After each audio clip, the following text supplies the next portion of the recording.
नमस्कार दोस्तों, आप सब कैसे हैं। आई होप आप सब बहुत अच्छे होंगे और खूब मन लगा के पढ़ाई भी कर रहे होंगे। दोस्तों, पढ़ते रहिए, लगातार अपना जो सिलेबस है उसको यूनिट वाइज रिवीजन करते रहिए, क्योंकि कहते हैं ना कि हम कितना भी पढ़ लें लेकिन लास्ट समय पे अगर आप रिवीजन नहीं करते हैं तो वो फिर वो पढ़ा का पढ़ा ही रह जाता है, उसका कोई मतलब नहीं निकलता। तो आप लोग जो है अब लगातार रिवीजन करिए, अपने सिलेबस को अपने सामने रखिए, देखिए कि हमारा कौन सा वीक पॉइंट है, कहाँ पे हमें नहीं समझ आ रहा है, फिर उसको उठा के नोट्स या किताब से कंफर्म करिए। जैसे आपने भक्ति काल पढ़ा तो आपको शाम को सोने से पहले भक्ति काल के क्वेश्चन को सॉल्व करना है, देखना है कि हमें वो क्वेश्चन आ रहे हैं कि नहीं। अगर आपने भाषा विज्ञान पढ़ा है तो भाषा विज्ञान से संबंधित आप PYQ या फिर उससे जो प्रैक्टिस सेट होता है उसको आप सॉल्व करिए। और जहाँ नहीं आपको लगे कि यहाँ मेरा क्वेश्चन गलत हो रहा है या मुझे चीज़ें पकड़ में नहीं आ रही हैं, उसको आप किताब से या जो आपने नोट्स बनाया हुआ है उससे आप बार बार उसको रिवीजन करिए। क्योंकि कहते भी है दोस्तों, करत करत अभ्यास ते जड़मति होत सुजान, रसरी आवत जात के सिल पर पड़त निशान। तो एक रसरी जब पत्थर को काट सकती है तो आप लोग तो समझदार हो और आप लोग के पास दिमाग है जो कंप्यूटर जैसी चीज़ को बना सकता है। तो आप लोग उसको बार बार पढ़िए, लगातार पढ़िए, देखना एग्ज़ाम को फोड़ के आओगे। तो दोस्तों, आज का जो हमारा टॉपिक है वो नाटक में हमने मोहन राकेश के नाटकों को लिया है।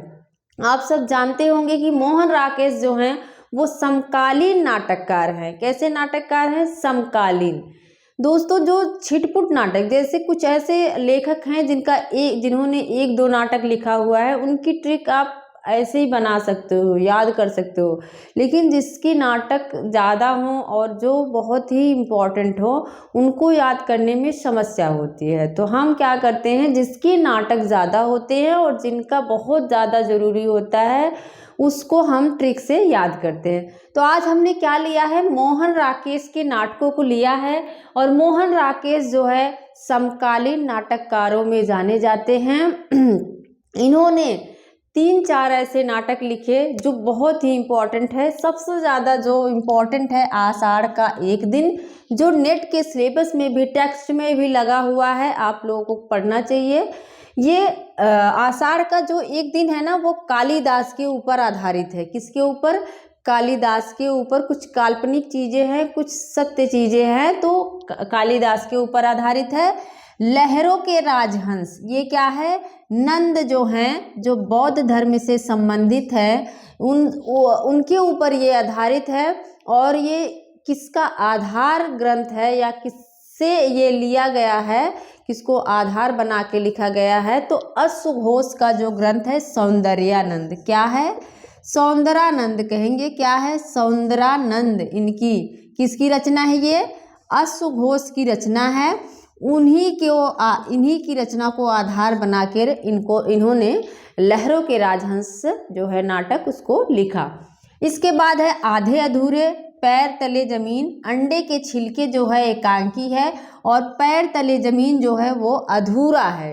क्या है? अधूरा है, पूरा नहीं हुआ था। इसका समय भी बहुत इम्पोर्टेंट है। 58 है 1963 है 1969 है। इसके बाद अब क्या करेंगे, इसका कालक्रम याद करेंगे, क्योंकि इसका कालक्रम भी पूछा गया है। तो आषाढ़ का एक दिन हमारी ट्रिक क्या है?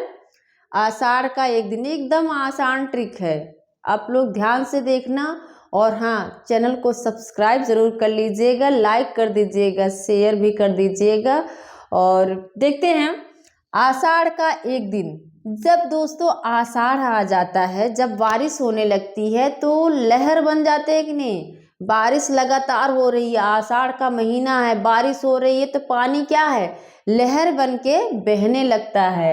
आषाढ़ का जब बारिश हुई तो क्या हुआ? लहर बन के पानी बहने लगता है, अर्थात लहरों के राजहंस। और जब लहर में पानी जो है लहर के रूप में बहने लगता है तो आधे अधूरे, मतलब जो हमारी चीज़ें हैं, हमारा सामान है, वो भी आधे अधूरे बह के चले जाते हैं, आधे हमारे घर में रहते हैं। कभी चप्पल बह गया तो कभी झाड़ू बह गया, मतलब बहुत सारी चीज़ें ऐसी हैं जो बह जाती हैं। इसके बाद पैरों तले ज़मीन, हमारे पैर के नीचे क्या बचती है? सिर्फ ज़मीन ही बचती है। क्या बचेगा? ज़मीन ही बचेगी, सामान बह जाता है। फिर क्या है?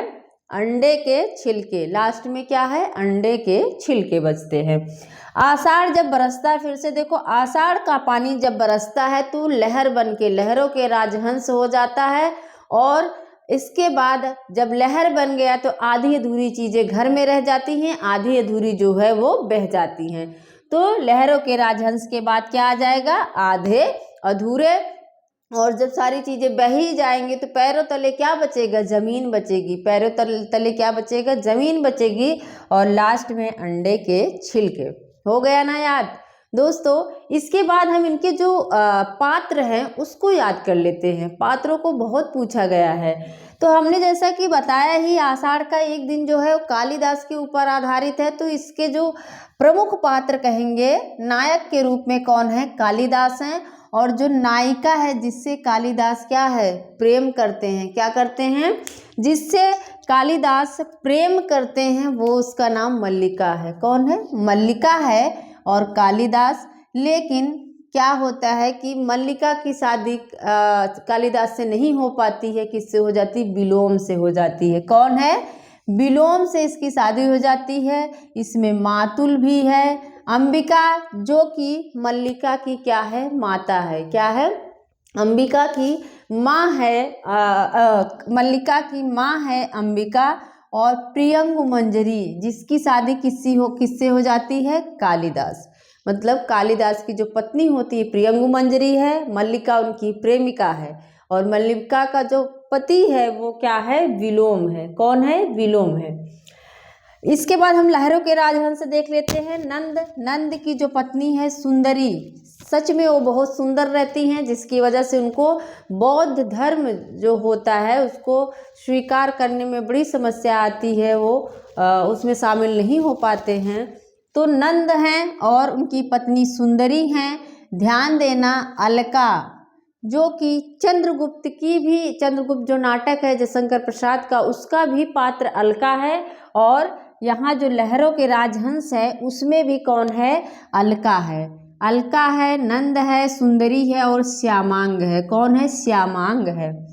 आधे अधूरे जो है इनका समकालीन जीवन पर आधारित है। मतलब जो अभी बनते बिगड़ते रिश्ते हैं दाम्पत्य में, पति पत्नी में जो कुंठित जीवन है, एक दूसरे से खुश न रह पाना, फिर दूसरे से शादी कर लेना, तीसरे से शादी करना, ये 4 लोगों से शादी करती हैं, लेकिन अंततः ये संतुष्ट नहीं होती, खुश नहीं होती है। इनके अंदर कहीं ना कहीं अधूरापन रहता है। तो क्या है? इनकी शादी जिससे होती वो कौन है? महेंद्रनाथ। सावित्री जो है वो इसकी प्रमुख पात्र है, खंडित व्यक्तित्व है इसका। और इनकी शादी पहले महेंद्रनाथ से होती है।